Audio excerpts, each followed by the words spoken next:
CBI দফতর থেকে বেরিয়ে সিবিআইকে ভণ্ড বলে দাবি বিশ্বজিৎ সরকারের।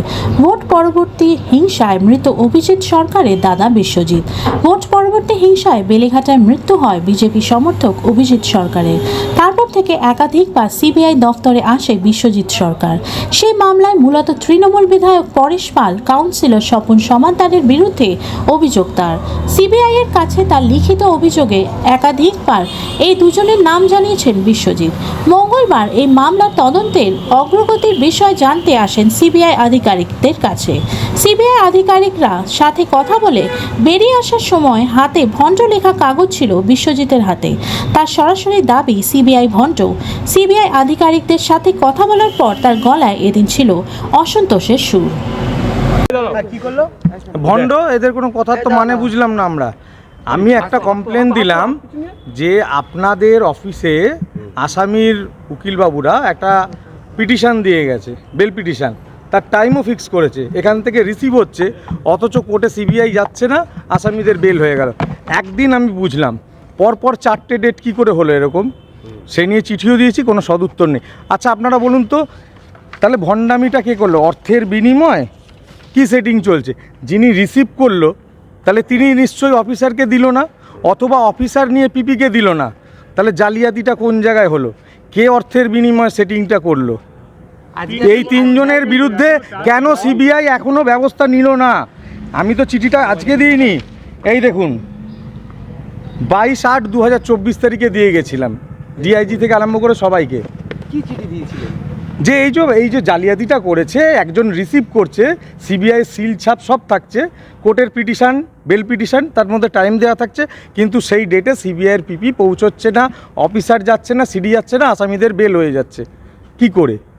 তাহলে নিশ্চয়ই যিনি রিসিভ করছেন তিনি অফিসারকে দিচ্ছেন না কাগজটা, যার জন্য অফিসার যেতে পারছে না, অথবা অফিসার নিচ্ছেন পিপিকে দিচ্ছেন না। কে জালিয়াতি করলো? ঘুষকাণ্ডে কে জড়িত? এই অভিযোগটা কি কোনো পার্টিকুলার কেসে আপনার? হ্যাঁ, আমার কেসে, অভিজিৎ সরকার মার্ডার কেসে। আচ্ছা 3টে বছর হয়ে গেছে, চার্জশিট দেওয়ার কথা, এখনো চার্জশিট দিতে পারছে না, কি বলবেন এই বিষয়ে? দেখুন 2022 সালে গিয়ে কোর্টকে বলে এসেছিলেন যে খুব শর্ট টাইমের মধ্যে ওনারা চার্জশিট দেবেন। এখনও কিন্তু চার্জশিট দিল না। তার কারণ হচ্ছে, ধরুন তো এটা চার্জশিটের 1 মিনিট, চার্জশিট যেটা আগে সাপ্লিমেন্টারি চার্জশিট দিয়েছিল,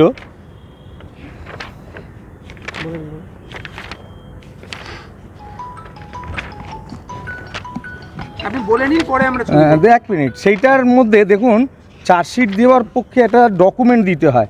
কি কি ডকুমেন্ট? তার মধ্যে 4 নম্বরটা দেখুন, বিশ্বজিৎ সরকারের লেটার অফ কমপ্লেন 2 তারিখে। যেই কমপ্লেনে আমি পরেশ পাল, স্বপন সমাদ্দারের নাম বলেছি, তাহলে উনি যদি আমার কমপ্লেনটাকে ডকুমেন্ট হিসেবে দিয়ে থাকে, তাহলে নিশ্চয়ই এখন চার্জশিট দিতে ভয় লাগছে। কেন? এটা যদি ডকুমেন্ট হিসেবে গ্রহণ করা থাকে, তাহলে সেই পরেশ পাল, স্বপন সমাদ্দারের নাম আসবে, তাহলে তাদের বাঁচানোর জন্য এখনও চার্জশিট দিচ্ছে না। তাহলে যদি তাই হয়, তাহলে একটা এফআইআর করুন।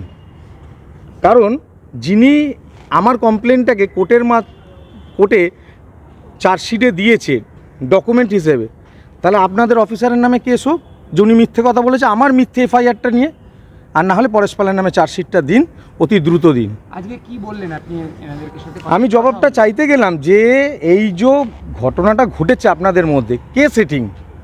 যিনি রিসিভ করেছে তিনি অফিসারকে দেননি, না অফিসার রিসিভ করে পিপিকে দেয়নি, যে কোর্টে গেল না? আসামির সঙ্গে কার গোপন আতাত হয়েছে অর্থের বিনিময়? কার সাথে কথা হলো আজ আপনার এখানে? কি উনি ইন্সপেক্টর, সুপারিনটেন্ডেন্ট না কি বলে ওনাদের, ভাই আমরা এত বুঝি না, দিয়ে গেল, দেখালো না, আমরা দেখছি বুঝছি, আপনিই তো সব বলে দিলেন। ভণ্ড লেখাটা নিয়ে বেরোলেন? ভণ্ডই তো, সব কিছু জানছে, কাগজ জমা পড়েছে, কাগজের মধ্যে ডিটেলস দিয়ে দিলাম, আপনার এই অফিস থেকে রিসিভ করা হলো, কিন্তু কোর্টে কেউ গেল না। জানলেন, আমি সমস্ত ডিটেলস দিয়ে চিঠি দিলাম, জেনেও এখনও অজানার ভান করে রয়েছেন। এটা ভণ্ড না তো কি? সিবিআই টোটাল দপ্তরের উদ্দেশ্যেই বললাম, কেন এই গণ্ডগোলটা তো দপ্তর থেকে হয়েছে। এই দপ্তরে রিসিভ হচ্ছে, দপ্তর থেকেই লোক কোর্টে যাবে আসামিদের, অ্যাকিউজদের আটকাতে, তাহলে কেউ গেল না, তার মানে এখান থেকেই হয়েছে, তাই এরাই ভণ্ড। নাম বলুন। বিশ্বজিৎ সরকার। এর ছবিটা একটু ভণ্ড নিয়ে